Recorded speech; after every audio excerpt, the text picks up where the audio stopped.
সালটা 2012। আমার বয়স তখন 6 বছর। আমার নাম আরিশা। বাসা রংপুর বিভাগের কুড়িগ্রাম জেলার কোনো একটা গ্রামে। কিছু কারণে গ্রামের নামটা প্রকাশ করছি না। আমাদের গ্রামটা ছিল বেশ শুনশান আর নিরিবিলি। গাছগাছালিতে ভরপুর হওয়ায় সূর্যের আলো খুব একটা প্রবেশ করতো না। দিনের বেলাতেও কেমন যেন গা ছমছমায় পরিবেশ থাকতো। ঘটনাগুলো আমার নিজের সাথে ঘটে যাওয়া। তো মূল ঘটনা শুরু করা যাক। ঘটনা 1। আমার দাদু বাড়িটা ছিল বিশাল বড়, প্রায় 34 শতক জমির উপর। আমাদের আশেপাশে তেমন কোনো বাসা ছিল না, যা দু একটা বাড়ি ছিল সেগুলো অনেক দূরে দূরে। আমাদের বাড়ির চারপাশ ছিল বিশাল বড় বড় গাছ আর 3টে বড় পুকুর দিয়ে ঘেরা। বেশি গাছগাছালি থাকায় আমাদের বাসায় তেমন একটা আলো প্রবেশ করতো না, আর পরিবেশটা সবসময় গা ছমছমে থাকতো। আমাদের বাসায় তেমন কোনো সদস্য ছিল না, শুধু আমার দাদু দাদি, আমার ছোট ফুপু আর আমার মেজো চাচি থাকতেন। বাকিরা চাকরির সুবাদে বাহিরে থাকতেন।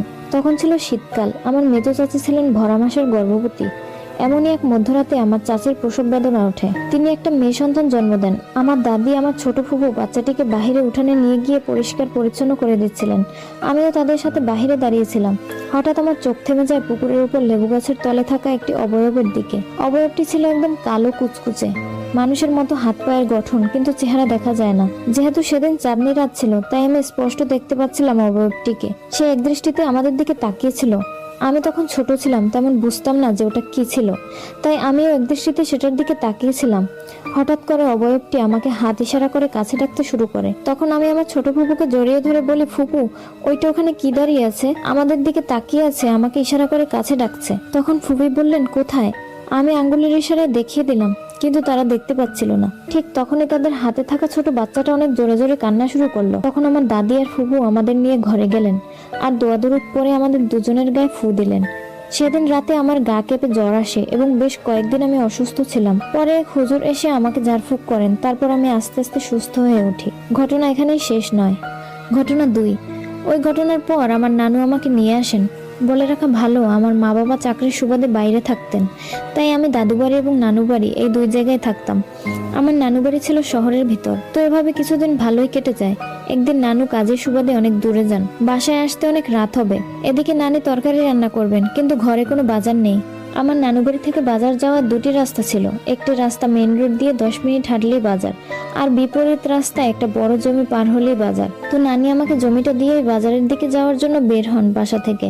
লোকমুখে শোনা ছিল যে ওই জমিটা ভালো না, অনেক খারাপ কিছু সেখানে থাকে। জমির মাঝে একটা বাঁশের সাঁকো ছিল। যখন বন্যায় পানি উঠতো তখন সবাই ওই বাঁশের সাঁকো দিয়ে চলাচল করত। তো নানির সাথে যখন আমি জমির মাঝ দিয়ে যাচ্ছিলাম, তখন দেখি ওই বাঁশের তৈরি সাঁকোর নিচে দোল খাচ্ছে আগের দেখা ওই অবয়বটির উচ্চতা ছিল 10-12 বছরের বয়সের বাচ্চাদের মতো। আমি অনেকক্ষণ ওইটার দিকে তাকিয়ে থাকার পর নানিকে বললাম, নানি, এত রাতে ওইখানে কালো এটা কি দোল খাচ্ছে? নানি বললেন, কোথায় দোল খাচ্ছে? আমি আঙ্গুল ইশারা করে দেখালাম, ওই যে দেখো। কিন্তু নানি দেখতে পেলেন না, তবে কিছু একটা আন্দাজ করে আমাকে তার বুকের সাথে চেপে ধরে বাসায় নিয়ে আসলেন। তারপর সেদিন আবার আগের মতো আমার জ্বর আসে। পরে নানু এসে সব শুনে আমাকে এক বড় মাওলানার কাছে নিয়ে গেলেন। তিনি ঝাড়ফুঁক করে আমাকে বড় একটা তাবিজ দিলেন এবং বললেন, সাবধানে রাখবেন তাবিজটা, যেন হারিয়ে না যায়। ওখান থেকে বাসায় আসার 2 দিন পরেই আমার গলা থেকে হঠাৎ তাবিজটা উধাও হয়ে যায়।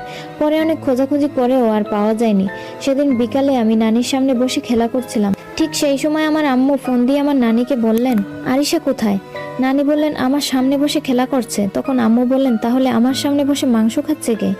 এক পাতিল মুরগির মাংস রান্না করেছি। অফিস থেকে এসে রুম খুলে দেখি আরিশা মাংস খাচ্ছে। পরে নাকি আম্মুর কথা শুনে আমার মতো দেখতে এক জিনিসটা হাসতে হাসতে রুম থেকে বের হয়ে হঠাৎ উধাও হয়ে যায়। ঘটনা 3। তখন সবাই বুঝতে পারে ওটা কি ছিল। মাঝে মাঝে নাকি আমাকে খুঁজে পাওয়া যেত না, আবার হঠাৎ করে আমাকে একসাথে 2 জায়গায় দেখতে পাওয়া যেত। তো এসব দেখে অতিষ্ঠ হয়ে আমার মা বাবা আমাকে আরেকজন মাওলানার কাছে নিয়ে যান, আর উনি অনেক বড় মাওলানা ছিলেন। ওখানে যাওয়ার পর উনি যা বললেন তা শুনতে আমার মা বাবা মোটেও প্রস্তুত ছিল না। উনি বলা শুরু করলেন, আমার মা যখন 8 মাসের গর্ভবতী ছিলেন, তখন আমার দাদু বাড়ির সবাই মিলে বিয়ের অনুষ্ঠানে যায়। বিয়েটা ছিল আমার বাবার ফুফাতো বোনের। বিয়ে শেষ হতে হতে অনেক রাত হয়ে যায়, আর আমার মায়ের শরীরটা বেশি ভালো না থাকায় আমার মা তাড়াতাড়ি বাসায় ফিরে আসতে চায়। তো আমার দাদুর এক বোন আমার মাকে নিয়ে বাসায় ফিরে আসার উদ্দেশ্যে রওনা করেন। উনি তাড়াতাড়ি বাসায় ফিরে আসার জন্য শর্টকাট রাস্তা বেছে নেন। রাস্তাটি ছিল জঙ্গলের ভিতর দিয়ে, আর আমার মা ছিল ভরা মাসের গর্ভবতী। তো ওনারা আসতে আসতে সন্ধ্যা নেমে আসে, আর জঙ্গলের ভিতর ছিল একটা শিমুল গাছ। আমার মা কিছুটা হাঁপিয়ে পড়ায় ওই শিমুল গাছটার নিচে একটু বসে। ওইখান থেকে নজর পড়ে যায় আমার উপর, আর সেদিন থেকে ওইটা আমার সঙ্গী হয়ে যায়। মূলত ওইটা ছিল একটা জিনের বাচ্চা, যার বয়স ছিল প্রায় 119 বছর। আমি পেটে থাকা অবস্থায় সে আমার সঙ্গী হয় এবং একটা বন্ধুর মতো সবসময় আমার সাথেই থাকতো।